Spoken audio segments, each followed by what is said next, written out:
নমস্কার বন্ধুরা, আমি তুহিন। আজকে তুহিন রিভিউলজি চ্যানেলের এটা একটা ফার্স্ট পডকাস্ট আয়োজন করা হয়েছে। এখানটায় সাহা টকিজের থেকে আকাশ সাহা রয়েছে এবং অন্যদিকে মুভি বাফ দেবজ্যোতির থেকে দেবজ্যোতি দা রয়েছে। এখানটায় মূলত আজকের ভিডিওতে আলোচনা হবে যে একজন প্রোডিউসার, তিনি যে সুপারস্টারকে নিয়ে পরপর ৩ খানা সিনেমা ব্লকবাস্টার এবং সুপারহিট দিয়েছে বক্স অফিসে, সেই প্রোডিউসার বলেছে একটা জায়গায় যে বাংলায় একজনই এখন সুপারস্টার আছে এবং আর অন্যজন সুপারস্টার নয়। সেই সব নিয়েই আজকে মূলত এই ভিডিওতে আলোচনা করব। প্রথমে যদি আমি দেবজ্যোতিদার কাছে যাই, দেবজ্যোতিদার কাছে আমি প্রথমে একটাই কথা আমি রাখতে চাই যে তোমার কাছে কমার্শিয়াল সিনেমা মানেটা কি, মানে আসল সংজ্ঞাটা কি কমার্শিয়াল সিনেমার, সেটা একটুখানি যদি এক্সপ্লেইন করো। কমার্শিয়াল সিনেমার আসল সংজ্ঞা হচ্ছে, দেখো আমি একটা কথা ক্লিয়ার করে দিতে চাই, আমরা একটা জিনিস খুব ভুল করি।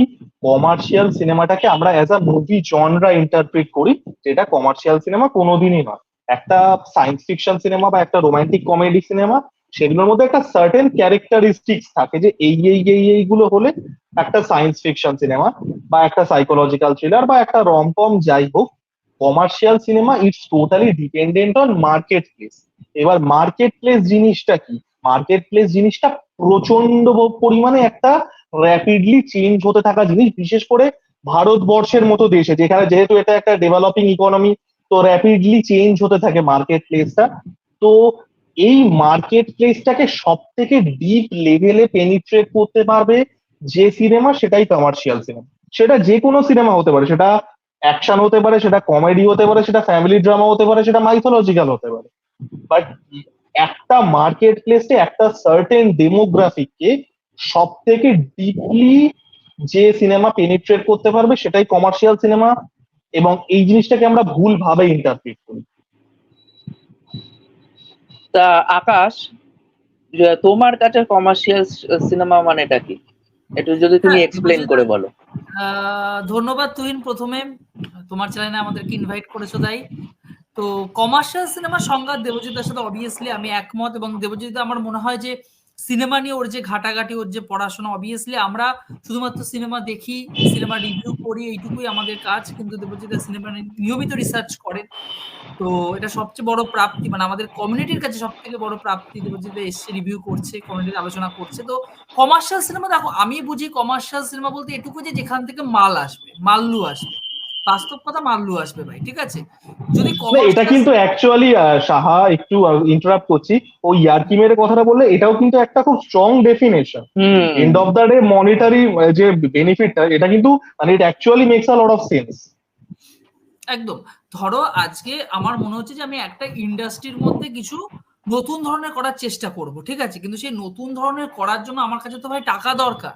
আমি যদি বারবার করে সিনেমা তৈরি করছি, কিছু সংখ্যক দর্শকের জন্য তৈরি করছি, তারা সিনেমা হলে যে সিনেমাটা দেখছেন, বাদ বাকি লোকের আমার দেখার দরকার নেই, সেই ইন্ডাস্ট্রি কিন্তু কখনো গ্রো করবে না। কমার্শিয়াল সিনেমা হবে ইন্ডাস্ট্রি থেকে, মাস অডিয়েন্স দেখবে, সব ধরনের অডিয়েন্স দেখবে, এনজয় করবে, সেখান থেকে প্রফিট উঠে আসবে, এবং তার ফলে নতুন ধরনের সিনেমা তৈরি হবে। এবং সব থেকে বড় বিষয়, লার্জার দ্যান লাইফ যে ক্যারেক্টারগুলোকে আমরা বলি, মানে বাস্তবিক অর্থে আমরা যেগুলো চিন্তা করি যে এরকম ধরনের ক্যারেক্টার হয়তো আমরা হতে পারতাম, হওয়ার চেষ্টা করি, কিন্তু সেই ক্যারেক্টারগুলো যখন আমরা পর্দায় দেখতে পারি, সেগুলোই কমার্শিয়ালি দর্শক দেখতে যান, মাস অডিয়েন্স দেখতে যান, সাকসেসফুল হয় এবং শেষ অবধি টাকা নিয়ে আসে ভাই। টাকা না নিয়ে আসলে কোনো জনারের কোনো সিনেমায় শেষ অবধি দর্শকদের কাছে কিন্তু ভ্যালুয়েবল হয় না আজকের দিনে। টাকা কিন্তু ইম্পর্টেন্ট, কমার্শিয়াল সিনেমা বলো বা যে ঘরানার সিনেমাই বলো না, কারণ আজকে কিন্তু বক্স অফিস দিয়ে নিয়ন্ত্রণ করা। এই যে টপিকসে আমরা কথা বলছি, তুহিন যে টপিকসটা তুললো, দেবজিৎ টপিকসটা বললো শেষ অবধি, যে টাকা, বাস্তবিক অর্থে এই যে অতনু রায়চৌধুরী বা অভিজিৎ বাবু, তিনি কাদের কথা বলছেন? দেবের কথা বলছেন। দেব শেষ অবধি কিন্তু টাকা নিয়ে আসতে পারে, টাকা নিয়ে আসতে পারছে বলে সে সুপারস্টার। টাকা যদি না নিয়ে আসতে পারতো, তাহলে এত প্রশ্ন উঠতোই না। এটাই হলো মেন ব্যাপার। কিন্তু আমি একটা কথা মনে করি, আজকে যদি আমি সাউথের দিকে তাকাই, সাউথের দিকে যদি মহেশ বাবুকে, আশা করি প্রত্যেকেই তোমরা চেনো, মহেশ বাবু কিন্তু এমন কিছু সিনেমা আছে তার ক্যারিয়ারে যে সেগুলো ডাহা ফ্লপ গেছে, পরপর সে ফ্লপ দিয়েছে, কিন্তু পরবর্তীকালে কোনো ডিরেক্টর বা কোনো প্রডিউসার তাকে আঙুল তুলে বলেনি যে তুমি মানে ইন্ডাস্ট্রি সুপারস্টার নও। কিন্তু এটা কিন্তু আমরা বাংলায় দেখতে পাচ্ছি যে বাংলায় একজন মানে ফ্লপ দিচ্ছে বলে তাকে সুপারস্টার বলে মনে করা হচ্ছে না, তার সময় খারাপ যাচ্ছে বলে। কিন্তু অপরদিকে যে হিট দিচ্ছে পরপর সিনেমা তাকে এখন মানে বক্স অফিস কিং বলা হচ্ছে বা তাকে বাংলা সুপারস্টার বলে গণ্য করা হচ্ছে। তা এইটা কতটা ঠিক এবং এটা কতটা ভুল সেটা যদি তোমরা দুইজনে একটু এখানে এক্সপ্লেইন করো। আমি দেবজিৎ দা বলবো। বলো। হ্যাঁ বলো। দেখ, তুমি যে এক্সাম্পলটা দিলে তুমি, আমি সেটার সাথে পুরোপুরি এগ্রি করছি না। কারণ দেখো, মহেশ বাবু, হ্যাঁ মহেশ বাবুর কেরিয়ারে একটা স্টেজ গেছিল যখন পরপর আর্লি 2010s এর ওই সময়টা পরপর তার সিনেমা ফ্লপ গেছিল। যদিও আমি প্রথমেই বলতে থেকে আমি খুব ক্লোজলি মহেশ বাবুর কেরিয়ার ফলো করি। এবার ব্যাপারটা হচ্ছে মহেশ বাবুর যে হিট সিনেমাগুলো, সেটার যে সাকসেস রেশিও একটা দুটো তেলেগু স্পিকিং স্টেটে, যার সেই সময় তো বাইফরকেশন হয়ও নি, সেই সময় পুরো অন্ধ্রপ্রদেশ ছিল, 2014-তে বাইফরকেশন হয়ে দুটো আলাদা হুম। স্টেট হয়েছে। একটা 8 সাড়ে 8 কোটির পপুলেশনে, আমি বলছি একটা 8 সাড়ে 8 কোটির পপুলেশনে মহেশবাবুর বহু সিনেমা আজ থেকে 15 বছর আগেও কিন্তু 70, 80, 100 কোটি টাকা ব্যবসা করেছে। আমরা বাংলার যে সুপারস্টারের কথা বলছি, যাকে এখন মানে যাকে আর কি একজন বড় প্রডিউসার বলেছেন তিনি স্টার নন, যেহেতু তার লাস্ট কিছু সিনেমা ফ্লপ গেছে, তার হিট সিনেমাগুলো কি সেই ফিলিংটা সেই উচ্চতাটাতে পৌঁছাতে পেরেছে? তার সব থেকে বড় হিট সিনেমাও আমি যদি ধরি, 2013 সালের একটা সিনেমা, যেটা আই থিঙ্ক বোধহয় মহেশ বাবুরই সিনেমার একটা রিমেক ছিল, সেটাও ব্যবসা করেছিল সেই সময় শোনা গেছিল 12-13 কোটি টাকা। তো সেই উচ্চতাতে তো কোনোদিনই যেতে পারেনি, তাই না? মহেশবাবুর মানে এবং এবার আরো একটা কথা, মহেশবাবুর ফ্লপ সিনেমাগুলো তুমি যদি দেখো, সেটাও কিন্তু একটা লেভেল অব্দি ব্যবসা করেছে। ওপেনিং ডেতে একটা হিউজ ওপেনিং নিয়েছে, তারপরে দেখ ওয়ার্ড অফ মাউথ ভালো না, সিনেমার কোয়ালিটি ভালো না, নেগেটিভ রিভিউ পেয়ে পড়ে গেছে। তো সেটারও কিন্তু একটা একটা বেস ফ্লোর আছে, যেটা মানে মহেশবাবু স্টারডামের জন্য গ্যারান্টি করছে। আমাদের যে আমাদের কোনো বাংলা স্টারই কি সেটা করতে পারছে? এটা তো আপাতত হিসাবে তো পাচ্ছে না। যদি রিসেন্ট টাইমে আমরা যদি দেখি সেটা কিন্তু হচ্ছে না। যে হিউজ চাঙ্ক অফ অডিয়েন্স যে ফার্স্ট ডে ফার্স্ট শো ভরিয়ে দেখলো, তারপর পরবর্তীকালে যে সিনেমাটা ওয়ার্ড অফ মাউথ থ্রুতে যে খারাপ হলে তখন সেটা চললো না, বা ওয়ার্ড অফ মাউথ থ্রুতে যদি ভালো হয় তখন কিন্তু এটা কিন্তু আমাদের বাংলায় কিন্তু কনস্ট্যান্টাল মানে মানে কন্টিনিউ দেখতে পারি না আমরা। সেটা কিন্তু হয় না। আমরা বাংলা সিনেমা কিরকম গ্রো করতে দেখি যে যদি হিন্দি সিনেমা বা সাউথের সিনেমা যদি না আসে আমাদের মার্কেটে, তখন বাংলা সিনেমা যদি একটা লম্বা রান পায় তখন আস্তে আস্তে ওয়ার্ড অফ মাউথ থ্রুতে টুক টুক টুক টুক করে একটা বিজনেস করতে পারে। সেটার এক্সাম্পল হিসেবে কিন্তু আমরা প্রজাপতিটাই নিতে পারি, যে প্রজাপতি আস্তে আস্তে আস্তে আস্তে 13-14 কোটি টাকার ঘরে গেছে। কিন্তু মেন যে সেটা ঘটনাটা হচ্ছে যে সেটা রিয়েল না ফেক কিন্তু আমরা জানি না। না, এবার প্রজাপতি, টনিক, তুহিন দেবজিৎ দা, প্রজাপতি, টনিক, কাবুলিওয়ালা এগুলোর শিওর শট সিনেমা, এগুলো হিট হবেই। এগুলো মিনিমাম 3 কোটি 4 কোটি এগুলো মাথায় রেখেই তৈরি করে, এবং যে অডিয়েন্স এখন সিনেমা দেখছেন, এই সিনেমা যদি এখন তৈরি করা হয় হিট হবে, এই নিয়ে আলাদা করে কিছু বলার নেই। আমাদের মেন আলোচনা কমার্শিয়াল সিনেমা নিয়ে। কমার্শিয়াল সিনেমা কিভাবে হিট তা করবে, ঠিক। কমার্শিয়াল সিনেমা কেন পারছে না, 1 কোটি টাকার হিসেবে কেন আসছে না? কালকে পরশুদিন মির্জা রিলিজ করবে, আমরা এখনো জানি না অ্যাডভান্স বুকিং এ সিনেমাটার কয় লক্ষ টাকার বিজনেস হয়েছে, কারণ বলার মতোই বিজনেস হয়নি এখনো পর্যন্ত। ঠিক আছে, দুদিন আগে অ্যাডভান্স বুকিং খুলেছে। প্রথমত তো শো দেওয়া হচ্ছে না, শো দেওয়া হওয়ার পরে কয়েকটা জায়গায় শো দেওয়া হয়েছে, তারপরে আপনারা আমরা বিএমএস চেক করতে পারি, সেখানে হয়তো 3-4টে করে সিট বুক হয়ে যেত। এইভাবে আমরা আমি তো কমার্শিয়াল আমি তো মির্জার এই বুক মাই শো কিছুক্ষণ আগে খুললাম, দেখলাম যে 3-4টে হল আপাতত হিসাবে দিয়েছে। তার মধ্যে আমাদের বারাসাতে যে আরতি আছে, একদম মর্নিং যেটা শো আছে 11:30টার সময়, দেখলাম 3টে না 4টে সিট শুধু ফুল মানে বুক হয়েছে। এখনো পুরো হল খালি পড়ে আছে। এমনি আমরা অন্যান্য ধরেই হল খুলে নিলাম যে দেখলাম ওগুলোও খালি। আমরা ধরলাম যে বলো। ওখানে গিয়ে বুক মানে একদম হলে গিয়ে কিছু বুক হবে, কটার বুক হবে ওখানে গিয়ে? যেটার হাইপ থাকে সিনেমা এসে অবভিয়াসলি আগের থেকে বুক হয়, মানে মেন সিট গুলো তো বুক হয়ে যায়, কিছুই হয় না। তাহলে তা এইভাবে মেন কমার্শিয়াল যে সিনেমা চলবে। তাহলে একটা কথা যে এখানটায় যে তাহলে আমাদের বাংলা কমার্শিয়াল সিনেমার আজকে হালটা এরকম কেন হলো? এটার পিছনে কারা দায়? অডিয়েন্স দায় নাকি মানে প্রডিউসাররা দায় নাকি ডিরেক্টর দায় নাকি অ্যাক্টর দায়? এইটা নিয়ে তোমাদের কি মানে বক্তব্য আছে? দেবজ্যোতিরা তুমি প্রথমে বলো। দেবুদা বলুক, আমার একটা অন্য পয়েন্ট অফ ভিউ আছে, দেবুদা বলুক। দেখো, আমাদের যদি কমার্শিয়াল সিনেমা আমরা যেটা বলি, যেটা আমি প্রথমে বললাম, যেটা মাস লেভেলে সব থেকে বেশি পৌঁছাবে, এটা প্রায় 35 বছর ধরে আনঅরিজিনাল। না, 1991 সালে একটা সিনেমা বেরিয়েছিল বেদের মেয়ে জ্যোৎস্না বলে, হুম যেটা হুম হুম 1989 সালের একটা বাংলাদেশি সিনেমার রিমেক। বেদের মেয়ে জ্যোৎস্না মানে যেটা চিরঞ্জিত চক্রবর্তীর সিনেমা, সেটা এখনকার টাকার ভ্যালুতে 190 কোটি টাকার ব্যবসা করেছিল। 190 কোটি টাকার। তো তারপর থেকে একটা ফেজ এলো যে পুরো বাংলাদেশি সিনেমা রিমেক হচ্ছে। সেই সময় তুমি যদি দেখো, বাংলাদেশি অনেক অ্যাক্টর অ্যাক্ট্রেস সিনেমাতে করছে, রাজ্জাক বলো বা অঞ্জু ঘোষ বলো, ওই একটা ফেজ এসেছিল। তারপরে হুম তারপরে সেই ফেজটা পড়ে গেল। লোকে একই জিনিস কতবার দেখবে, তাই না? আর এটা তো আমাদের কালচারও না, বাংলাদেশ আলাদা কালচার একটা, যতই হুম ভাষা এক হোক। তারপরে কি হলো, তারপরে 2001 সালে আর একটা সিনেমা এলো সাথী বলে, যেটা সুপারহিট হলো, যেটা থালাপতি বিজয়ের একটা সিনেমার রিমেক। তো সেই সিনেমাটার পরে কি হলো যে সাউথের সিনেমার রিমেক শুরু হলো। সেটা চললো 15-16 বছর, 2017-18 অব্দি। এবার 2017-18-তে তুমি যদি দেখো যে 2017-18-তে বলিউডে কি চলছে, বলিউডে তখন ওই সময়টায় আজ থেকে 5-6 বছর আগে চলছিল হচ্ছে স্মল টাউন কেন্দ্রিক সিনেমা, আরবান গল্প, যেটা যে সিনেমাগুলো করে আয়ুষ্মান খুরানা বা সুশান্ত সিং রাজপুত তো এখন নেই, মানে যখন বেঁচে ছিলেন, বা রাজকুমার রাও, এরা স্টার হচ্ছে। Urban story, small town urban story, যেটার মধ্যে একটা মেসেজ আছে, তাই না? হুম সেরকম গল্প আমরা হতে দেখলাম। আমরা তো অরিজিনাল কিছু বানাতে পারছি না, তাই না?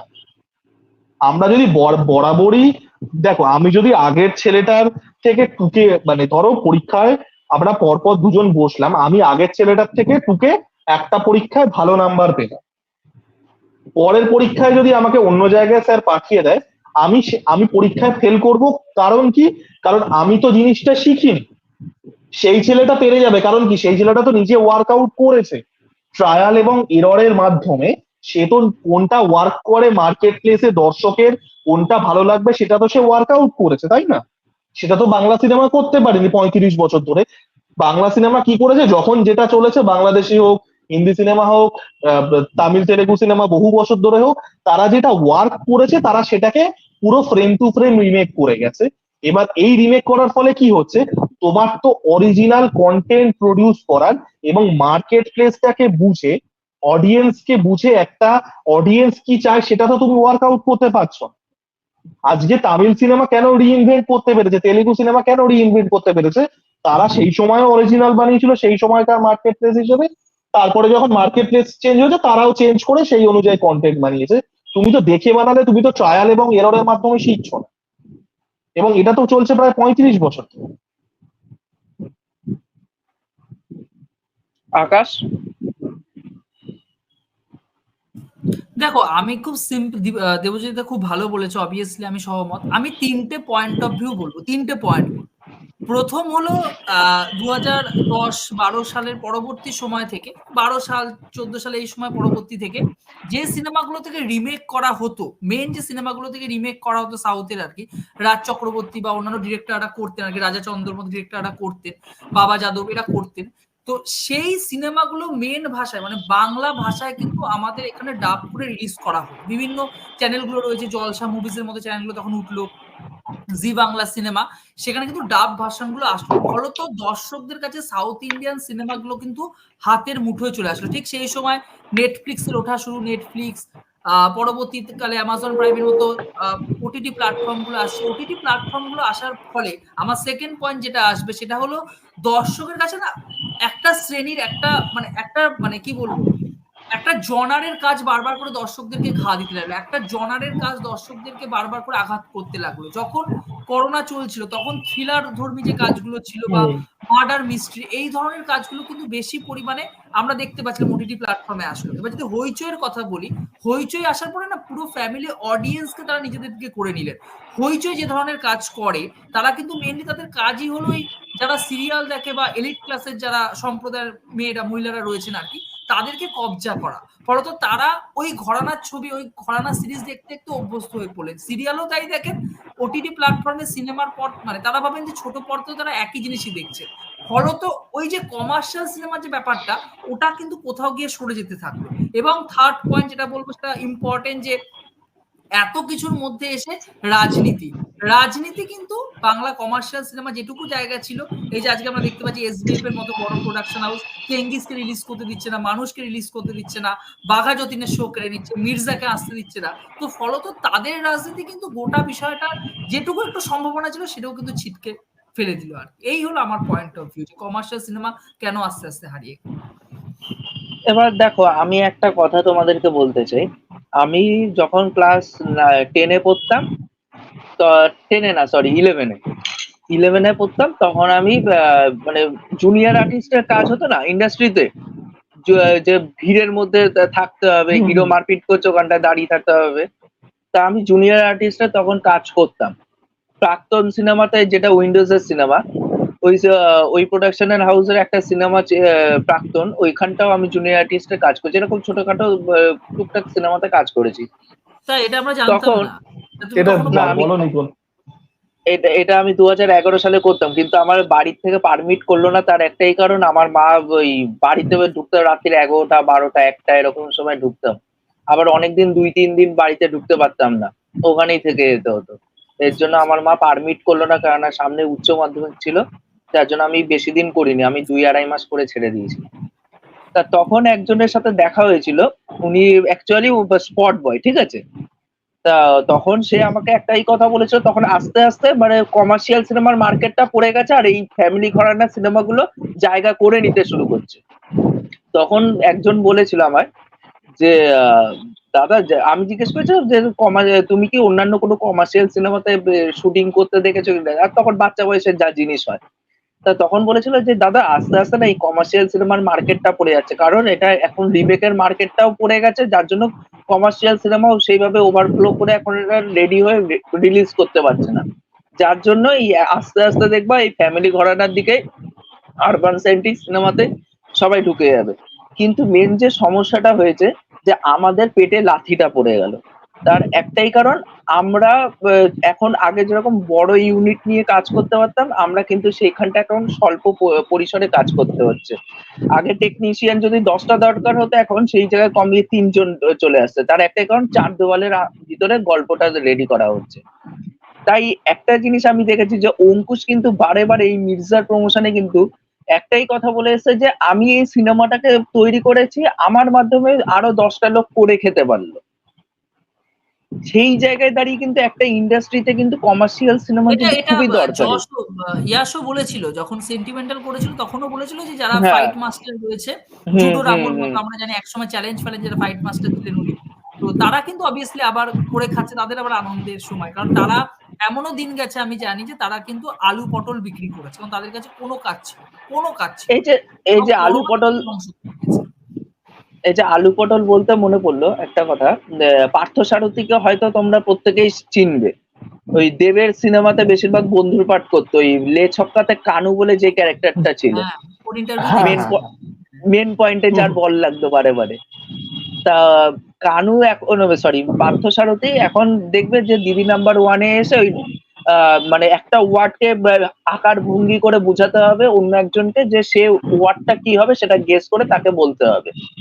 এখন কিন্তু সে এই টাইপের কাজ করছে। তা আমি যখন নিমফুলের মধুতে রুবেল আছে, মানে গল্পের যে মেইন প্রোটাগনিস্ট ছেলেটা, তা ওর ছোট কাকার যে পাঠটা করছে, ও আগে দেবজিতের সিনেমাতে বন্ধুর পাঠ করতো। তা এবার সেই জায়গায় দাঁড়িয়ে তাকে যখন একজন ইউটিউবার গিয়ে জিজ্ঞেস করছে মানে ইন্টারভিউতে, যে তোমাকে কেন এখন দেখা যাচ্ছে না, তখন ও বলল মানে আমায় এখন কি করে কমার্শিয়াল সিনেমাতে দেখা যাবে, তার একটাই কারণ, কমার্শিয়াল সিনেমার মার্কেট তো পড়ে গেছে, এখন পুরোপুরি ইন্ডাস্ট্রি অন্যদিকে শিফট করে গেছে। তাই এখন আমাকে প্রফেশন হিসাবে হয় আমাকে ব্যবসা করতে হবে, নাহলে আমাকে অন্য কোনো কাজে সুইচ করে যেতে হবে, কর্পোরেট কোনো জবে ঢুকে যেতে হবে। আবার অন্যদিকে আরেকজন অ্যাক্টর, ওনার নামটা আমি ঠিক জানি না। তা বুম্বাদা সিনেমাতে অনেক ক্যারেক্টার রোল করেছিল ওই অ্যাক্টরটি।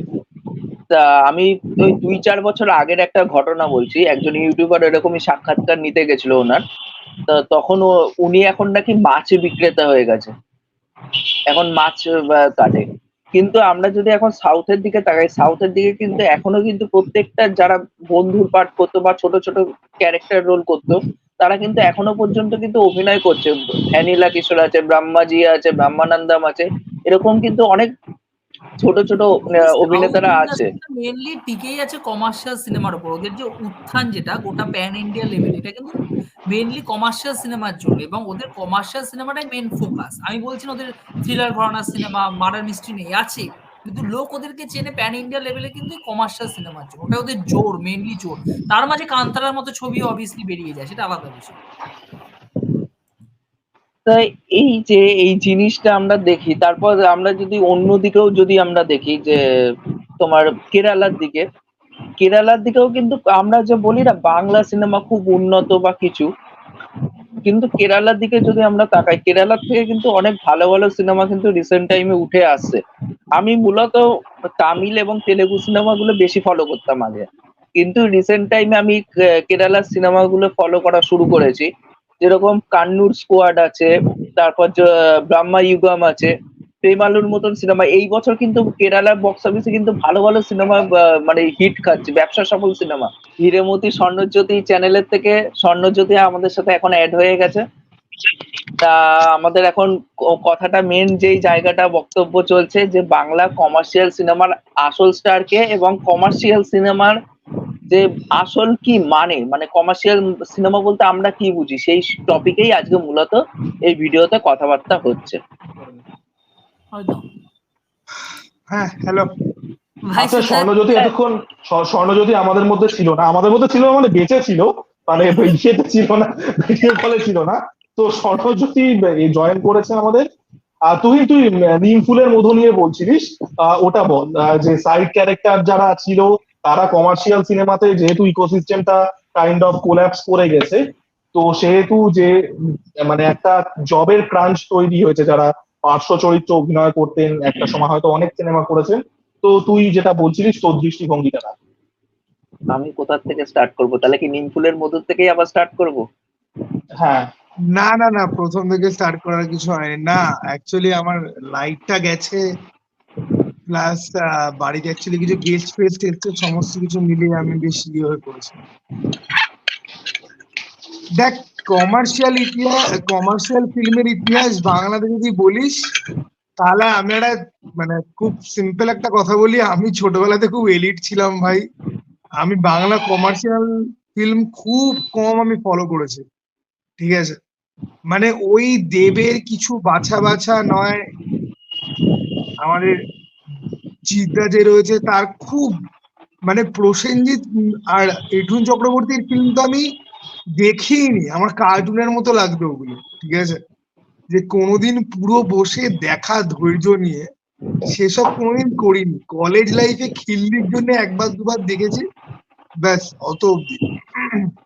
না, আমি যে এটা মেন ঘটনা বলছিলাম যে বাংলা কমার্শিয়াল সিনেমাতে মেন যে সমস্যাটা হয়ে গেছে এখন, যে এখানটায় আগে যেরকম কমার্শিয়াল সিনেমা তৈরি হতো, তখন কিন্তু সাউথের সিনেমা থেকে যতই কপি করে বানানো হতো রিমেক সিনেমা, কিন্তু ওই টাইমে কি হতো, ছোট ছোট যারা অভিনেতারা ছিল তারা কিন্তু কাজ পেত। আজকে যখন নিমফুলের মধু দেখছি, নিমফুলের মধুতে যখন ওই রুবেল বলে যেই ছেলেটা আছে, জি বাংলাতে রাত্রিবেলা 8টার সময় হয়, তা রুবেলের যে ছোট কাকার পাঠটা করছে, ওই ছোট কাকা আগে একটা টাইমে দেবের অনেক সিনেমাতে বা সৌমের অনেক সিনেমাতে কিন্তু বন্ধুর চরিত্র করেছে। মাঝখানে তাকে দেখা যাচ্ছিল না, তখন একজন ইউটিউবার 2-3 বছর আগে একজন ইউটিউবার তাকে গিয়ে সাক্ষাৎকার নেয় যে তোমাকে এখন সিনেমাতে কেন দেখা যায় না, তখন বলছে বলে আমি তো একটা টাইমে যখন কমার্শিয়াল সিনেমা চলতো তখন আমি কমার্শিয়াল সিনেমাতে অভিনয় করেছি, এখন চার দেওয়ালের ভিতরে গল্প তৈরি হচ্ছে, এখন আমি কি করে অভিনয়টা করব, আমাকে তো সেখানে ফিট ইন করাতে পারছে না। যার জন্য এখন আমাকে ভাবতে হচ্ছে যে আমি অন্য কোনো জবে সুইচ করব কিনা বা বিজনেস স্টার্ট করব কিনা। আবার সেম ভাবে এটা কিন্তু তো আরেকজন, অনেকেরই গল্প, এটা তো প্রচুর লোকেরই গল্প। আমি জানি না তোরা ডালবাটি চুরমা সিনেমাটা কে কে দেখতে গেছিলি হলে। আমি তো দেখি। দেখবো না। ডালবাটি চুরমাতে দেখবি অনেকগুলো অ্যাক্টর রয়েছে যারা ওই আগেকার দিনে দেবজিতের ফিল্মগুলোতে না ওই পাড়ার ছেলের চরিত্রে অভিনয় করতো, যে তারা বসে আড্ডা দিচ্ছে, বাওয়ালি দিচ্ছে, ঠিক আছে, কমেডি কিছু ছিনিয়ে থাকতো তাদেরকে নিয়ে। এবার তাদের তো অবস্থা খারাপ, শুধুমাত্র তাদের কেন, স্টান্টম্যান থেকে শুরু করে স্পট বয় থেকে শুরু করে, দেখ একটা কমার্শিয়াল ফিল্ম বানাতে অনেক লোক লাগে, ঠিক আছে, বড় সেট লাগে, অনেক লোক লাগে, একটা অ্যাকশন দৃশ্য বা একটা কিছু, ঠিক আছে, এখন তো সবটাই হয়ে গেছে ওই সাউথ কলকাতার কোনো ফ্ল্যাটে গিয়ে উঠবে, সেই ফ্ল্যাটে হয়তো কেউ থাকে না, কোনো ঘাটের মোড়া বৃদ্ধ বৃদ্ধা থাকে, যদি তাদেরকে পরাণ ঢুকি নিল, পরাণ হয়ে গেল একটা বন্দ্যোপাধ্যায়, ফিল্ম 10 দিন 12 পরাণ দিন। বন্দ্যোপাধ্যায়, পরাণ বন্দ্যোপাধ্যায়। হ্যাঁ, পরাণ বন্দ্যোপাধ্যায়কে তো এখন পুরোপুরি ভাবে টাইপকাস্ট করে দেওয়া হচ্ছে, যে হয় কোনো বাবার চরিত্র, ঠাকুরদার চরিত্র, এইসব ধরলেই তো তাকে কাস্ট পরাণ করে দেওয়া হচ্ছে। বন্দ্যোপাধ্যায়ের যে বেলাইন বলে সিনেমাটা, সেটা কজন দেখতে বেলাইন গেছে বেলাইন আমাকে আমি বল? বলতেছিলাম বেলাইন। তা আমার হ্যাঁ, বেলাইনটা কজন দেখার দেখতে ইচ্ছে- গেছে? ছবিতেও তাকে আমরা দেখেছি ভালো কাজ করতে, হ্যাঁ, সিনেমাওয়ালা আমি সিনেমা। আমি আমি এখনো বেলাইন দেখা হয়নি আমার। আমারও দেখা আমি হয়। বেলাইন হ্যাঁ, শো নেই তো, বেলাইন প্রবলেম দেখা হচ্ছে শো কি নেই এটাই তো। যে আমাদের এখানে ভালো সিনেমার কদর কেউ করে না, তারপরে যখন বন্ধ হয়ে যায় তখন সবাই কাঁদতে আরম্ভ করে যে এগুলো তো আর হচ্ছে না, এগুলো তো আর হচ্ছে না।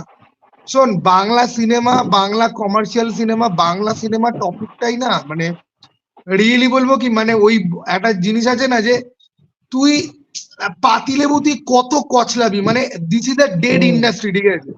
এটা নিয়ে তুই যত এক্স্যাক্টলি। কথা বলবি, যত কথা বলবি, তুই দেখবি একটা সময়ের পর তুই আর কিছু আর খুঁজে পাচ্ছিস না, ঠিক আছে?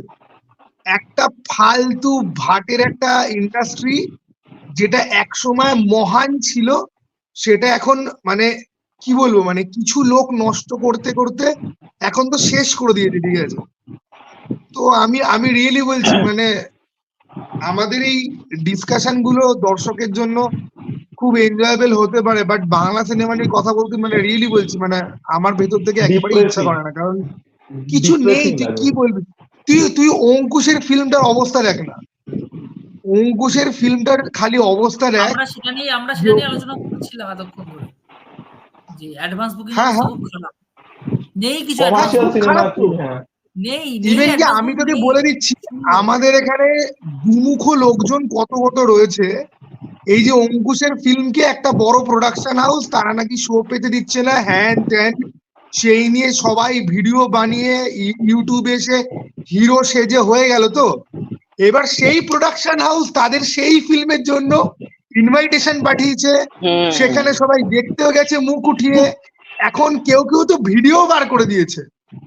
এমবার্গো, রিভিউ এমবার্গো উঠেছে কি ওঠেনি, does not even care, review post করে দিয়েছে, ঠিক আছে? আমি তো সেটাই এই তো, দেখছিলাম আজকে সকালবেলা। হ্যাঁ, তো এই হচ্ছে গিয়ে কিছু কাংলা সুযোগ সন্ধানী দুমুখ লোভী গ্রিডি, মানে এ হোল কিছু ইউটিউবার। আর জানিস তো, এই প্রোডাকশন হাউস খুব ভালো করে জানে যে আজকে আমাকে 4টে খিস্তি মারছে, আমি যেই ডাকবো ঠিক ল্যাল ল্যাল করে ঠিক চলে আসবো, ঠিক আছে?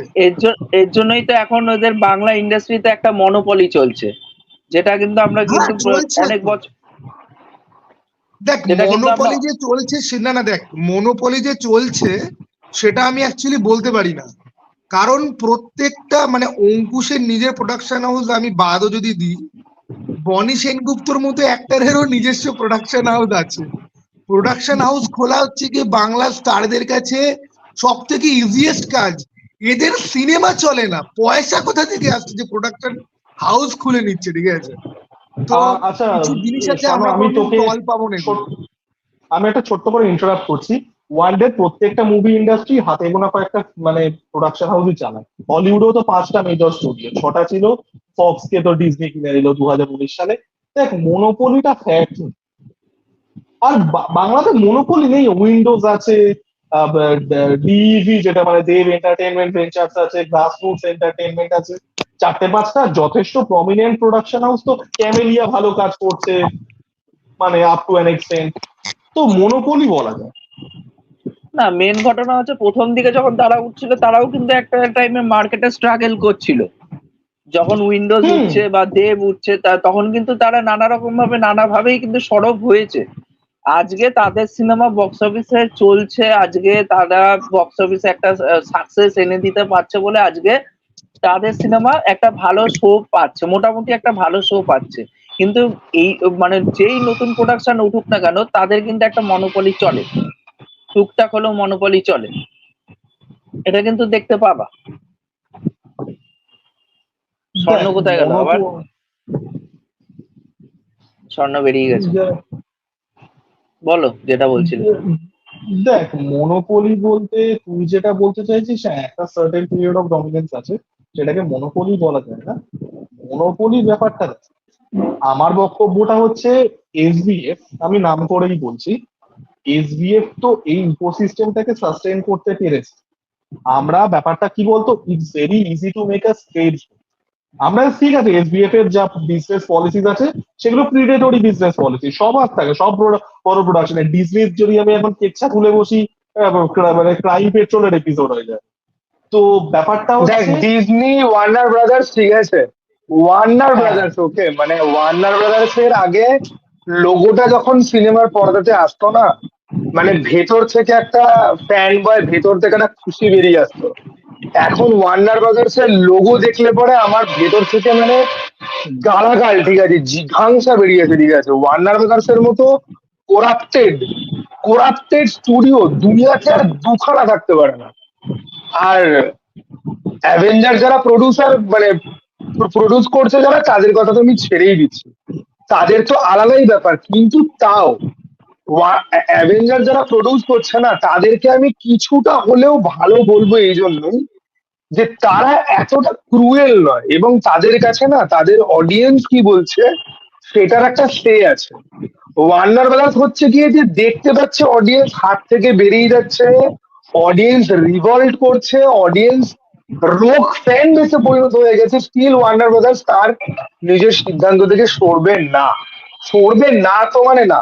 আর ওয়ার্নার ব্রাদার্স এর এক একজন মানে 4-5 অক্ষরের বাচ্চা প্রেসিডেন্ট এসে থেকে গেছে, তাদের মধ্যে কারুর চাকরি চলে গেছে কারণ কোনো উঠতি কোনো অ্যাক্ট্রেসকে সেক্সুয়ালি এক্সপ্লয়েট করেছে বলে থেকে শুরু করে, এখন তো একজন আছে ওয়ার্নার ব্রাদার্স এর কো সিইও, ঠিক আছে, তার তো ভাই আলাদাই হিস্ট্রি। জেমস গান, ঠিক আছে, তাকে সবাই চেনে, সে নাকি গার্জিয়ান অফ গ্যালাক্সি বানিয়েছে, বিশাল বিখ্যাত ডিরেক্টর।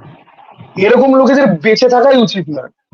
না, আমি But যাই হোক, ওসব জিনিসপত্র স্বর্ণজ্যোতিরে আমি একটা কথা বলেছিলাম যে যখন তখন স্বর্ণজ্যোতির সাথে এরকম মানে ফেস টু ফেস কথা হতো না, তা তখন আমি ওর কমেন্ট বক্সে লিখেছিলাম যে জেমস গানের কেন তুমি পছন্দ করো না, এটা নিয়ে কিন্তু একটা ভিডিও কিন্তু চাই। তাই এখনো স্টিল আমি স্বর্ণ একটাই কথা বলবো যে মানে কেন জেমস গানকে পছন্দ করো একটা প্রবলেমটা হচ্ছে গিয়ে যে আমি বেশ কিছু গ্রুপের মধ্যে রয়েছি, আমি জেমস গানকে নিয়ে ভিডিও বানালে পরে আমি কেস খেতে পারি, ঠিক আছে। মানে কিছু আমার এরকম ইন্টারমিডিয়েট কিছু লোকজন আছে, সেই ভিডিওর লিঙ্ক এমন জায়গায় পাঠিয়ে দিল যে বেশি বিচার বিবেচনা না করেই একটা না একটা স্ট্রাইক এসেই যাবে, ঠিক আছে। ডিসি নিয়ে কথা বলা খুব চাপ, এবং ডিসি নিয়ে ইন্ডিয়াতে তুই দেখবি এই পিজে বিএনএফ টিভি ওরাও দেখবি এটা বলে যে ডিসি নিয়ে কথা বললে পর খুব ভেবে চিন্তে কথা বলতে হয়, ঠিক আছে। তুই এমসিইউ নিয়ে কথা বল, তোর কিচ্ছু হবে না, কিচ্ছু হবে না। ডিসি নিয়ে কিছু আমেরিকান ইউটিউবার আছে যারা ওদের থেকে পয়সা গিলে কথাবার্তা বলতে পারে, কোনো চাপ নেই।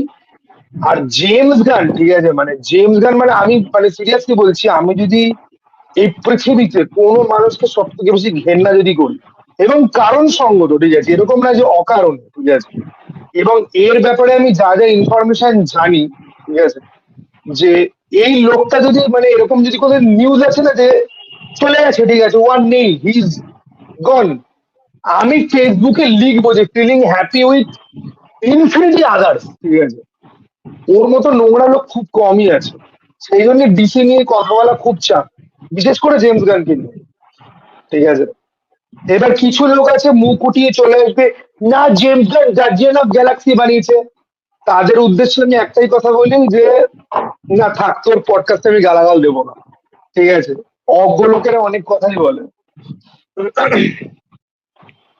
তা দেবজ্যোতি দা, তুমি কিছু বক্তব্য রাখতে চাও বা আকাশ কিছু বক্তব্য রাখতে চাও এই বিষয়ে? না, আমি জেমস গানের ব্যাপারে আমি কিছু বলবো না।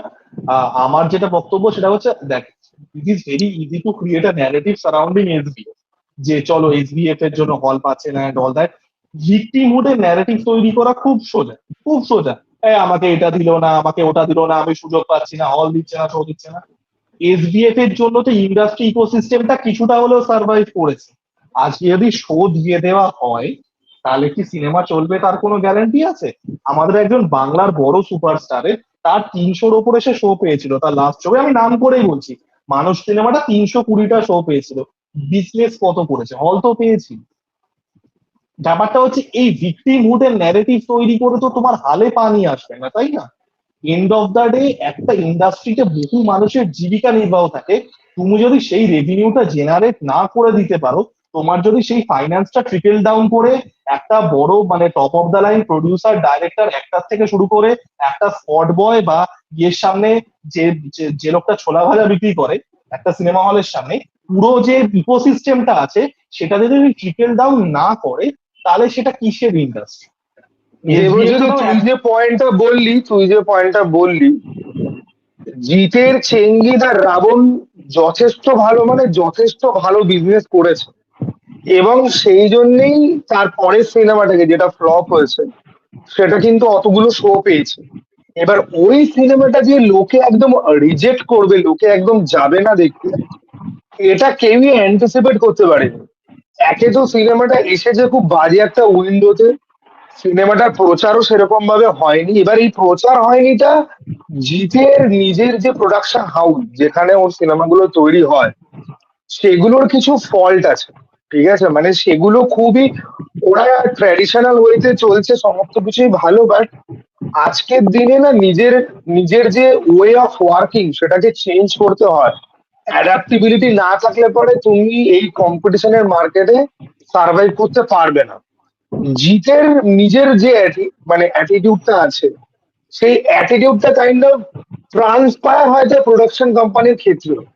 আর আমি যতদূর জানি জিতের এই সমস্ত সিদ্ধান্তগুলো সে একা নেয় না, তার ভাই আর তার কাকা বোধহয় রয়েছে। হ্যাঁ, এবার জুলমানি আর হচ্ছে কি গোপাল মাদনানি। হ্যাঁ, এবার তাদেরকে নিয়ে আমার না খুব ডাউট আছে, মানে তাদেরকে নিয়ে ডাউট আছে, মানে আমি তোকে বলছি, মানে এরা না বেসিক্যালি তো বাঙালি তো নয়, বাঙালি কালচার বা বাঙালি অডিয়েন্সের পালস বোঝারও একটা ব্যাপার আছে। এবার দেখ, এখন প্রজাপতি চলছে, সেটাই যদি বাঙালি অডিয়েন্সের পাল যদি ধরে নি, সেটা হয়তো অবশ্যই অন্যায় বা সেটা হয়তো অবশ্যই ভুল। কারণ তুমি বাংলার যারা অডিয়েন্স তাদেরকে ডিপ্রাইভ করতে করতে করতে এমন করছো, দেখ শিক্ষিত লোকেরা কোনোদিনই বাংলা কমার্শিয়াল ফিল্ম নিয়ে কিন্তু মাতামাতি করতো না। শিক্ষিত লোকেরা মানে আমি আরবান অডিয়েন্সের কথা বলছি। তুই যদি গ্রামের দিকের অডিয়েন্সের দিকে যদি যাস, গ্রাম টাম গুলোতে এখন হল টল উঠেই গেছে ভাই, হলই নেই তো দেখবে কোথায়।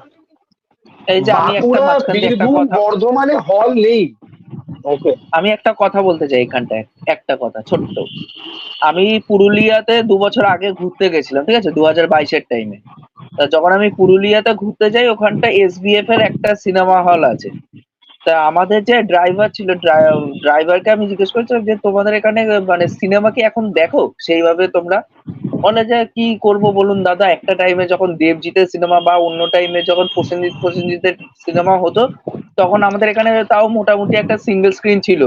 এখন SBF ছাড়া সিঙ্গেল স্ক্রিন নেই, আর আমাদের আসতে হলে তাহলে 10 কিলোমিটার ট্রাভেল করে আসতে হবে SBF এর সিনেমাটা দেখতে। আর সেইভাবে এখন তো কমার্শিয়াল সিনেমা তৈরিই হচ্ছে না যে আমরা দেখবো। কিন্তু অন্যদিকে যদি আমরা তাকাই যে অন্য যেসব সিনেমা সেগুলোর সাথে আমরা করি না, যার জন্য আমরা এখন সিনেমার থেকে একটু দূরেই থাকি। এটা কিন্তু হচ্ছে এখন গ্রামগঞ্জে বেশিরভাগ জায়গায়। হ্যাঁ, আর তার সাথে তুমি মানে পয়সা কড়ির একটা ব্যাপার আছে। দেখ, সিনেমা হলে গিয়ে দেখার জন্য আমরা যেরকম রিভিউ করছি বলে দেখতে যাচ্ছি, নাহলে তুই বলতো যখন আমরা রিভিউ করতাম না, সাধারণ অডিয়েন্স যখন ছিলাম, তোর পক্ষে সম্ভব সমস্ত সিনেমা হলে দেখতে যাওয়া? প্রত্যেক শুক্রবার মিনিমাম 4টে থেকে 5টা ফিল্ম বার হয়। তোরা কোনোদিন বুক মাই শো যদি খুলিস, দেখবি কত সাউথের ফিল্ম আছে যেগুলোর আমরা নাম পর্যন্ত জানি না। and we don't even care, কারণ আমাদের কাছে যে স্পেসটা নেই ভাই, তাহলে সারাদিন সিনেমাই দেখতে হয়। একটা সাধারণ মানুষ সারাদিন সিনেমা দেখতে পারে না, that is not even possible. Okay, এবার বাংলা সিনেমার দিকে মানুষ তাকিয়ে যে বসে ছিল এতদিন বা এখনো আছে গ্রাম বাংলার দিকে, তুমি সেই জায়গাটাকে তুমি নষ্ট করে দিয়েছো 10 বছর। দেখ, 2014 অব্দি রিমেকের ফর্মুলা যখন মানুষ ঝেড়ে ফেলে দিয়েছে, তখন রিমেকের ফর্মুলাটাকে ঝেড়ে ফেলে দিয়েছে তো। এরা ভেবেছে কি যে না কমার্শিয়াল ফিল্মের আর কোনো অডিয়েন্স, আরে কমার্শিয়াল ফিল্মের অডিয়েন্স রয়েছে। তুই একই গল্প যেটা আমি টিভিতে দেখছি, তুই আমাকে সেই গল্পে আবার যদি দেখাস, তাহলে আমি কেন দেখবো? তুই ওর থেকে নোট নিলি, তোরা তিনজনে সেম কোচিং এ পড়িস, ও স্যারের কাছে গিয়ে নোট নিয়েছে, ও স্যারের কাছে গিয়ে নোট নিয়েছে। তুই একদিন কামাই যদি করিস, তুই যে কোনো একজনের থেকে তুই নোটটা নিবি, তুই কি দুজনের থেকেই নিবি? সেটা কি হয়? কপি করা সিনেমার এগেনস্টে মানুষের একটা মানে কি বলবো, মানে যে মানুষ আর দেখবে না, যে ভাই রয়েছে সাউথে, তুমি সেটাকেই তুমি রিমেক করছো, আমি দেখবো না। এরা সেটাকে ধরে নিল যে না কমার্শিয়াল সিনেমা আর কি এদের দেখার ইচ্ছা নেই। শোন দেখ কি হয় বলতো, আমি তোকে খুব ছোট্ট করে বলছি, এই রুলটা পৃথিবীতে সমস্ত জায়গায় চলে। এই বিজনেসম্যান যারা হয় না, তারা সংখ্যাতে কম হয়, ঠিক আছে, তারা হয় সব থেকে বেশি ধনী, ঠিক আছে। তারা সোসাইটির সমস্ত ক্লাসের চাহিদাটাকে বুঝে তাদের মতো করে একটা সেট অফ রুল তৈরি করে, সেটার মধ্যে লোকে কাইন্ড অফ মানে ঘুরেই যাচ্ছে ঘুরেই যাচ্ছে ঘুরেই যাচ্ছে। এই যে গল্পটা তৈরি হয়েছিল আজ থেকে 10 বছর আগে, যে লোকের আর কমার্শিয়াল ফিল্ম দেখার ইন্টারেস্ট নেই, তুই 2014 থেকে 24 অব্দি হিন্দিতে দেখতো কোন কোন সিনেমা বড় বড় হিট হয়েছে। কোনদিন আর্ট ফিল্ম হয়েছে বিশাল বড় বড় হিট? হয়নি কিন্তু। তো পুরো একটা ভুল, তুমি কপি করা গল্প দিচ্ছ, আমি সেইটা বলেছি, নাটকে আমি বলেছি যে কমার্শিয়াল ফিল্ম দেখতে আমি ইন্টারেস্টেড নই। এরা পুরো একটা ভুল গল্প চালিয়ে, আর দেখ এই সস্তা দরের এই যে অতনু রায় চৌধুরীর মতো প্রডিউসার আজকে এত অহংকার ভরে অনেক কথাবার্তা বলছে, এই সেম সেম চারাক্ষরটা, সরি পার্ডন মাই ল্যাঙ্গুয়েজ, এই সেম চারাক্ষরের বাচ্চা 2 বছর আগে বলেছিল যে টনিক নাকি ভালো সিনেমা কন্টেন্টের জন্য, দেবের জন্য না, টনিকের নাকি কন্টেন্ট ভালো। তুই যদি অতনু রায়চৌধুরীর ক্যারিয়ার যদি ঘাটিস ভালো করে, তুই দেখবি এই দামড়াটা যতগুলো সিনেমা প্রডিউস করেছে ফ্যামিলি ড্রামা প্রত্যেক কটাই, কিন্তু প্রত্যেক কটাতে বড় বড় স্টার পাওয়ার ছিল। প্রাক্তনের ওয়ান অফ দ্য প্রডিউসার ছিল, প্রাক্তনে কারা ছিল? প্রসেনজিৎ চট্টোপাধ্যায়, ঋতুপর্ণা ছিল। তুমি বড় বড় স্টারদেরকে নিয়ে সস্তা দরের ফিল্ম যেটা অল্প বাজেটে হয়ে যায় সেটা তুমি করাবে, সেইটা করে যেই হিট হয়ে যাবে তখন তুমি বলবে আমার কন্টেন্ট তো হিট। ঠিক আছে, তোর কন্টেন্ট হিট, তো তুই বনিকে নিয়ে একটা ফ্যামিলি ড্রামা বানা। ইভেন কি আমি যদি একটা কথা বলছি, শোন শোন, এই যে আর্চিস গ্যালারি বলে বনির যে ফিল্মটা, ওই আর্চিস গ্যালারি যেদিনকে বেরিয়েছিল বনিকে বোধহয় ইডি ডাক দিয়েছিল বা এরকম কিছু একটা হয়েছিল। এটা ইন্ডাস্ট্রির মধ্যে কানাঘুষো আছে যে আর্চিস গ্যালারির স্ক্রিপ্ট আগে লেখা হয়েছিল, প্রজাপতির আইডিয়া ওইটা থেকে অ্যাকচুয়ালি এসছে। এবং আমি জানি না তোরা দেখেছিস কিনা arches gallery, arches gallery is a far better film প্রজাপতির থেকে, স্ক্রিপ্ট ওয়াইজ ফার বেটার একটা ফিল্ম। বনি সেনগুপ্তর পারফরমেন্স খারাপ, ওটা আলাদা ইস্যু, ঠিক আছে। আজকে এই লোকটা বলছে আমার থেকে দেখে সবাই বাবা ছেলের সম্পর্কে রিকোয়েশন নিয়ে ফিল্ম বানাচ্ছে। আমি দুটো সিনেমাই হলে গিয়ে দেখেছি, আর্চিস গ্যালারি নিয়ে আমার চ্যানেলে কোনো ভিডিও নেই, বাট রবীন্দ্র সদনে মনে আছে সকালবেলা আমি দেখতে গেছিলাম ফার্স্ট শো। তখন আমার একটা প্রবলেম ছিল যে আমি এত গালাগাল দিতাম যে কিছু রিভিউ আমি পোস্টই করতাম না। ওটাও ওই রকমই হয়েছিল যে আমি আর পোস্টই করিনি। আমার মনে হয়েছিল বেকার ছেলেটা আজকে ইডির কাছে গেছে, লাফড়া হবে, কি দরকার, আমি তাই পোস্ট করিনি। কিন্তু কেউ যদি দেখিস কোনোদিন তাহলে দেখবি যে প্রজাপতির মতো আর্চিস গ্যালারিতে সেম গল্প, কিন্তু প্রজাপতির থেকে ফার বেটার। কি করে হয়? প্রজাপতিকে কপি করে তার থেকে ভালো গল্প হয়ে গেল। গল্পের লাইনও প্রচুর আলাদা আলাদা ছিল মাঝখানে। এই প্রোডাকশনের যে প্রথম সিনেমাটা ছিল সাজবাতি বলে, এটা তো শিবপ্রসাদ নন্দিতা রায়ের সিনেমা ছিল হচ্ছে গোত্র, ওইটারই তো রেপ্লিকা বানিয়ে তো সাজবাতি বানানো হয়েছে, সেম টু সেম গল্প ছিল। শোন শোন দেখ, আমরা এখানে কিছু ইউটিউবারকে নিয়ে খিল্লি ওড়াই না যে এরা সারাদিন দেবজিৎকে নিয়ে ভিডিও বানায়। এদের উৎপত্তি কি করে হয়েছে তোকে বুঝতে হবে, তাহলে এই সিনেমাগুলোর ক্ষেত্রেও তুই কেসটা বুঝতে পারবি। একজন একটা হিট ফর্মুলা বার করেছে, সেইটা দেখে বাকিরা চলে যাচ্ছে, আরে এখানে তো পয়সা, এটা করলে তো ভিউ আসবে আমার অনেক। এই প্রডিউসার গুলো ঠিক ওই সেম লেভেলের চাপ। শিবু নন্দিতা নিজেদের জন্য একটা নিশ বানিয়েছে, গোত্র কিন্তু অ্যাকচুয়ালি একটা ভালো সিনেমা, ঠিক আছে, আমার গোত্র বেশ ভালো লেগেছিল। এইবারে এরা দেখলো যে চলো তাহলে আমি ফ্যামিলি সেন্টিমেন্ট, আজকে এরা হোমের মতো একটা সিনেমা বানাতে পারবে। হোম বলে আলায়ালাম ইন্ডাস্ট্রি একটা ফিল্ম আছে বাবা ছেলের সম্পর্কের উপরে, ঠিক আছে? হোম সিনেমাটা অ্যামাজন প্রাইমে অ্যাভেলেবেল আছে, ওটা একটা ফ্যামিলি ড্রামা, পুরো দত্ত একটা ফ্যামিলি ড্রামা। একটা ছেলে যে ফিল্মের পরিচালক হয়েছে তার সাথে সে তার বাবাকে ঠিক পছন্দ করে না, কিন্তু তার বাবা সম্পর্কে তার যা ধারণা রয়েছে তার বাবা অ্যাকচুয়ালি ওরকম নয়। আদ্যন্ত ফ্যামিলি ড্রামা একটা ফিল্ম, তুই যখন দেখবি দেখার পরে তোর মনে হবে যে এটা আমি কি দেখলাম, এত সুন্দর একটা সিনেমা। আমাদের বাংলা ইন্ডাস্ট্রিতে কিন্তু হোমের মতো লেভেলে, হোমের কিন্তু বড় বাজেট ফাজেট কিছু নেই ভাই। পাঁচটি মালায়ালাম ফিল্ম, ঠিক আছে, পাঁচটি মালায়ালাম ফিল্ম বাড়ির মধ্যে শুট হয়েছে, ঠিক আছে? কোনো আউটডোর লোকেশন, কোনো সেক্সি ব্যাপার স্যাপার কিছু কিন্তু নেই। আজকে হোমের মতো ফ্যামিলি ড্রামা আমাদের এখানে তৈরি হবে না।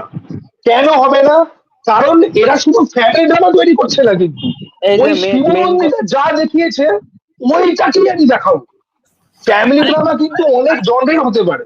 আরেকটা বিষয় যোগ তাতে করি, এখানে যদি ফ্যামিলি ড্রামা দেখানো হয় বা এই ওরিয়েন্টেড যদি সিনেমা তৈরি বা সিরিজ তৈরিও করা হয়, তাহলে তারা একটা স্পেসিফিক জনরা মানে নারী কেন্দ্রিক বিষয়টাকে তারা জোর দেওয়ার চেষ্টা করবে, কারণ সেই হ্যাঁ, অডিয়েন্স বেশি। শোন, ফ্যামিলি ড্রামা হচ্ছে গিয়ে একটা ইনফাইনাইট সেট।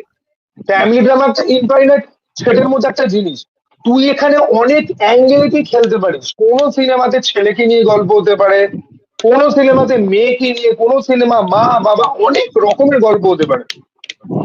কিন্তু এই যে এরা আরেকটা বানাবে হচ্ছে গিয়ে যে না, বুড়ো বুড়ি একা থাকে, ছেলের খুব অ্যাটিটিউড হয়ে গেছে, ছেলে দেখে না, মেয়ে খুব ভালো, নালে বউটাকে পেটাচ্ছে, বউ কথা বলতে পারে না, ঠিক আছে? আচ্ছা শোন, যাই হোক, আমি তোকে এই এই এই সেটটা যেটার কথা বললি আমি তোকে বলে দিচ্ছি, আমি দুটো কথা বলবো। দেখ, এটা পুরোপুরি ভাবে ডেমোগ্রাফিক একটা অ্যাপিল। আমি তোকে একটা উদাহরণ দিয়ে তোদেরকে বোঝাচ্ছি। আমেরিকাতে একটা টাইপ অফ সিনেমা যেটাকে বলে ক্রিশ্চিয়ান সিনেমা, ঠিক আছে? It's a real legitimate thing, যেখানে gospel and all that, by the way আমি মানে I am not like speaking on any religion on anything, but Christian cinema is like a real thing, Google করে দেখতে পারিস তোরা। তো ওই সিনেমাটা তোরা যদি দেখিস, মানে যে কোনো একটা, আমি একটা ট্রাই করেছিলাম, আমি কি আর বলি। তো ওটা কিন্তু একটা খুব স্পেসিফিক সাবসেট অফ পিপলের ভেবে, এবং সেগুলো কিন্তু সিনেমাগুলো প্রফিটেবল। এখানেও কিন্তু সেটাই করা হচ্ছে, ইটস আ বিজনেস মডেল। এখানে দেখ, এখানে তুই আর্টিস্ট্রির আলোচনাটা করতে পারিস, তারা অ্যাজ আ বিজনেস ডিসিশন নিচ্ছে। এবং এটা বহুবার হয়, স্ল্যাশার ফিল্মের একটা দর্শক আছে, আমাদের ফিল্মের একটা সময় যেটা হয়েছিল, এখন তো নেটফ্লিক্স আসার পরে জিনিসটা উঠে গেছে, ডাইরেক্ট টু ভিডিও সিনেমার একটা মার্কেট ছিল আমেরিকাতে। আমি আমেরিকা বলছি কারণ আমি ডাইরেক্ট টু ভিডিও সিনেমা, সেগুলো দেখ, সেগুলো খুব আরে চিপ। কত অ্যাকশন ফিল্ম আছে, হ্যাঁ কত অ্যাকশন ফিল্ম আছে যেগুলো ডাইরেক্ট হলে রিলিজ করা হতো। আমাদের বলছি তো ডাইরেক্ট ইউরি বোয়েকার ভালো নাম কি অ্যাক্টরটার? কে বলতো? আরে ইউরি বোয়েকার, আনডিসপিউটেড, আরে অ্যাক্টরটার নাম কি রে ভাই, আমার কি রোগ হয়েছে ভাই, নাম মনে পড়ে না। Undisputed Scott Atkins, Scott Atkins, ঠিক আছে? স্কট অ্যাটকিন্স এত বড় একজন অভিনেতা, সে জন উইকের মতো সিনেমাতে অভিনয় করেছে, সে টনিজার সাথে কাজ করেছে, জ্যাকি চ্যানের সাথে কাজ করেছে, ইভেন কি ডক্টর স্ট্রেঞ্জের প্রথম যে ফিল্মটা, সেখানেও স্কট অ্যাটকিন্স ভিলেনদের মধ্যে একজন ছিল। স্কট অ্যাটকিন্স এর কত সিনেমা আছে, স্কট অ্যাটকিন্স এর কত ফিল্ম আছে যে ডাইরেক্ট ভিডিওতে এসছে। ইভেন কি ব্রুস উইলিস বলে যে অভিনেতা আছে না, আমি এক্স্যাক্টলি বলতে যাচ্ছিলাম, তুই ব্রুস উইলিস বা জন ট্রাভোল্টা, তিনজন মেইনলি করতো, জন ট্রাভোল্টা, ব্রুস উইলিস আর নিকোলাস কেজ। তো এদের একটা সিনেমা দেখবি খুব চিপ, কম বাজেটে তৈরি, প্রচন্ড পরিমাণে ওভার দ্য টপ অ্যাকশন, গল্পের কোনো মা বোন নেই, এইরকম সিনেমা তৈরি হতো। সেটাও একটা ডাইরেক্ট। ক্রিশ্চিয়ান সিনেমাটা সব থেকে ভালো এক্সাম্পল, কারণ কি ওটা ভীষণ ভাবেই একটা 1-2% অডিয়েন্সের কথা মাথায় রেখে তৈরি করা হচ্ছে, যারা ডিভোট ক্রিশ্চিয়ান, রোজ রবিবার সকালে ক্রিশ্চিয়ান চার্চে যায় অ্যান্ড অল দ্যাট। সেটা ব্যাপারটা হচ্ছে এই বিজনেস মডেলটাই পুরোটা হয়ে যাচ্ছে। আর তোদেরকে আমি একটা মানে ভুল ধারণা আছে, যেটা কাইন্ড অফ ভুল ধারণা না, এটাই প্রপাগেট করা হয়। এই যে মানে আরবান অডিয়েন্স কমার্শিয়াল সিনেমা বা মেইন স্ট্রিম সিনেমা দেখে না, এটা কাইন্ড অফ একটা রেট্রোফিটেড ন্যারেটিভ, ঠিক আছে? কারণ না না না না না HDতে একেবারেই না। না না আমি আমি একটা একদম কথা না। আমাকে বলতে আমি দে, আমি একটা বলতে দে আমি আমাকে। একটা ছোট্ট কথা আমি একটা ছোট্ট কথা বলতে চাই। বাংলায় কিন্তু অডিয়েন্স 2-3 প্রকারের আছে। এক প্রকারের অডিয়েন্স আছে যে আমি বলিউড দেখবো না, সাউথ দেখবো না, বাংলা দেখবো না, ইন্ডিয়ান কোনো কাজ দেখবো না, আমার কাছে হলিউড সেরা, আমি হলিউড দেখবো। আর এক প্রকারের অডিয়েন্স আছে যে আমি শুধু বাংলা সিনেমা দেখবো, কিন্তু আমি আরবান অডিয়েন্স মানে আরবান সিনেমাই দেখবো, এছাড়া আমি অন্য কোনো সিনেমা ফলো করবো না। না, আর আরবান আরেকটা সিনেমা দেখ, সত্যি কথা বলতে আরবান সিনেমা এই কথাগুলো না, মানে এগুলো অ্যাকচুয়ালি আনন্দবাজারই ওটা ফ্যাক্ট আমি বলছি। দেখ উত্তম কুমারের তুই ফিল্মোগ্রাফিটা দেখ, উত্তম কুমারের সিনেমা তো সব জায়গায় চলতো, গ্রামেও চলতো, শহরেও চলতো। উত্তম কুমারের সিনেমাগুলোকে এখন যদি আমরা বানাই, একটা যদি সপ্তপদী আমরা বানাই, সেটাকে কিন্তু আরবান সিনেমা বলা হয়।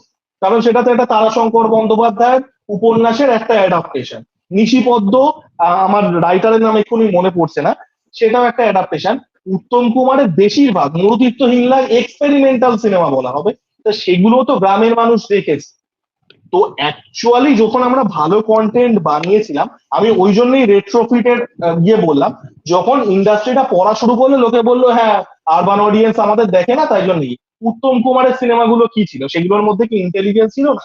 সেগুলো কি লোয়েস্ট কমন ডিনোমিনেটর এন্টারটেনমেন্ট কি কোনোদিন উত্তম কুমারের সিনেমা ছিল, বা সৌমিত্র চট্টোপাধ্যায়ের সিনেমা ছিল, বা তারও আগে আমরা যদি ছবি বিশ্বাস বা প্রমথেশ বড়ুয়ার সিনেমা, সেগুলো কোনোদিনই কিন্তু লোয়েস্ট কমন ডিনোমিনেটর এন্টারটেনমেন্ট ছিল না। সেগুলো সাহিত্য ভিত্তিক হতো, সেটার মধ্যে একটা ইন্টেলিজেন্স থাকতো, এবং সেটা কিন্তু গ্রাম এবং শহরের মানুষ দুজনেই দেখেছে ইকুয়াল পরিমাণে। অবভিয়াসলি হয়তো মানে সেই সময় শহর বা গ্রামের যে পার্সেন্টেজটা, সেই সময় শহরের পরিমাণ অনেক কম ছিল, আমি সেগুলো মানে গ্লোবালাইজেশন এন্ড অল বাদ দিচ্ছি, বাট সব শোন, রকম দেখ মানুষই দেব, দেখেছে।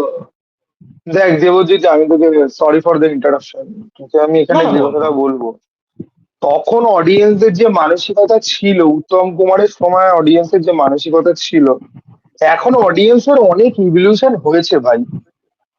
ঠিক আছে, এখন অডিয়েন্সের প্রচুর প্রচুর প্রচুর ইভলিউশন হয়েছে। না না, সেই অডিয়েন্স এভলিউশনের এখন কোথায়? তখন সিনেমার একটা ভ্যালু ছিল, কারণ মানুষের লাইফে এন্টারটেনমেন্টের সেরকম আর কোনো সোর্স নেই। রিক্রিয়েশন ঠিক আছে, কাজের অপশন ছিল কম, হ্যাঁ। এই এখন যে হ্যাঁ বল বল বলো বল বলো বলো বল কিন্তু, না না না তুই আমি বল বল। বলছি না আমি বলছিলাম যে যে এন্টারটেইনমেন্ট নিয়ে কথাটা বলছিল, এন্টারটেইনমেন্ট বলতে আমার একটা পয়েন্ট মনে পড়লো যে আমাদের এখানটায় অ্যাকচুয়ালি এখন সিনেমা, কিন্তু সিনেমা ছাড়াও কিন্তু আরো সঙ্গী এন্টারটেইনমেন্ট আছে। কেউ পাবে চলে গেল, কেউ ডিস্কে চলে গেল, কেউ পার্কে চলে গেল, কেউ ঘুরতে চলে গেল, এরকম করে কিন্তু একটা একটা এন্টারটেইনমেন্ট আমাদের কিন্তু কলকাতা থেকে পাচ্ছে। কিন্তু দেখ আমরা যদি সেগুলো তো সাউথের অন্য স্টেটেও, সেগুলো তো অন্য স্টেটেও হচ্ছে। অন্য না স্টেটে কি না পাব না না নেই, না নাইট না ক্লাব না নেই? না না না না না সাউথের দিকে যদি তাকাও, সাউথের দিকে মেন ঘটনাটা কি হচ্ছে বলতো, সকাল 8টা থেকে রাত্রি 8টা, 12 ঘন্টা ওরা ডিউটি করছে।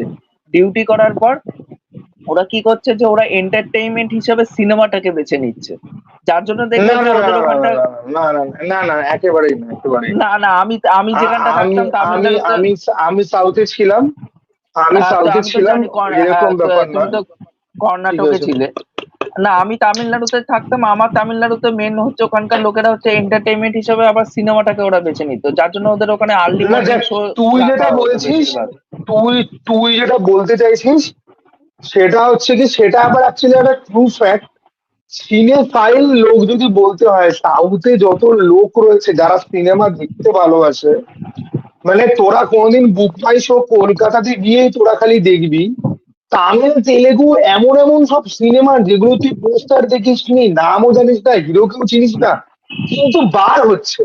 এবার তোর মনে প্রশ্ন উঠবে যে এই তামিল সিনেমার কথা তো কোনো ইউটিউবারও বলেনি, এটা পার হচ্ছে, এটা ট্রেলার নিয়ে তো কেউ কথা বলেনি।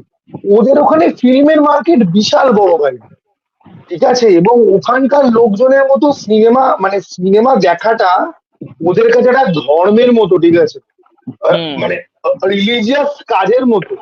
সেটা আমাদের এখানে নয়। ওদের ওখানেও পাব কালচার রয়েছে, নাইট ক্লাব কালচার রয়েছে, সমস্ত কিছু রয়েছে, আমাদের থেকে অনেক বেশি মাত্রাতেই রয়েছে। কিন্তু ওখানে আবার ফিল্ম দেখার কালচারটাও তো খুব হাই, যেটা আমাদের এখানে নয়। আমাদের এখানে একটা অ্যাভেঞ্জার্স এন্ড গেম এলে পরে সেদিনকে দেখবি যে বাসে ট্রেনে বিশাল ভিড়। ঠিক হুম। আছে, না হলে তুই সচরাচর তুই পাবি না দেখতে। লাস্ট বোধহয় এন্ড গেমে ভিড় দেখেছিলাম, আর কোনো হলিউড ফিল্ম এরকম দেখিনি। না, এন্ড গেমের পরে নো ওয়ে হোমের সময়ও ভালো ভিড় ছিল। No way home